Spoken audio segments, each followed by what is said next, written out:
Saudi अरब का प्रभाव केवल राजनीतिक और सैन्य तौर पर ही नहीं, बल्कि इस्लाम के साथ इसका ऐतिहासिक रिश्ता भी काफी अहमियत रखता है।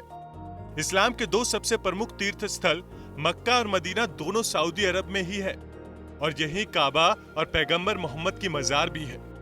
यही वजह है कि सऊदी अरब का प्रभाव केवल अरब पड़ोसियों ही नहीं, बल्कि पूरी मुस्लिम दुनिया पर है। हर साल करीब 23 लाख मुस्लिम हज के लिए मक्का जाते हैं। इस्लाम के साथ इस रिश्ते की वजह से अरब दुनिया नियमित तौर पर सऊदी साम्राज्य से मार्गदर्शन लेती रही है।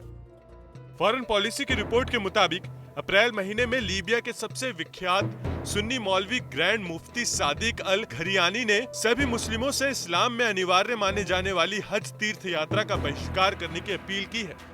उन्होंने ये भी दावा किया है कि अगर कोई भी शख्स दूसरी बार हज तीर्थ यात्रा करता है तो ये नेकी का काम नहीं बल्कि पाप होगा।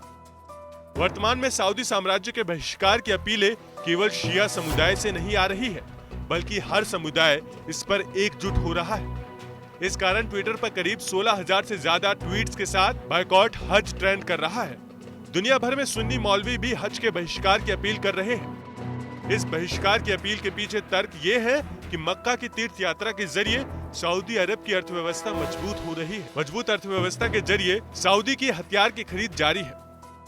सऊदी की अर्थव्यवस्था में हज तीर्थ यात्रा की बहुत बड़ी भूमिका है और इससे करीब 12 अरब डॉलर की आय होती है।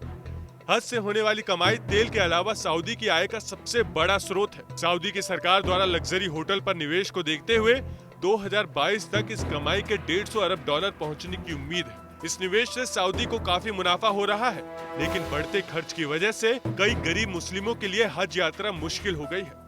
तो ऐसे में सवाल उठता है कि क्या हज जाना मुसलमानों के लिए एक सपना जैसा होगा? ज्यादा खर्च होने के कारण अब हज पर नहीं जा पाएंगे।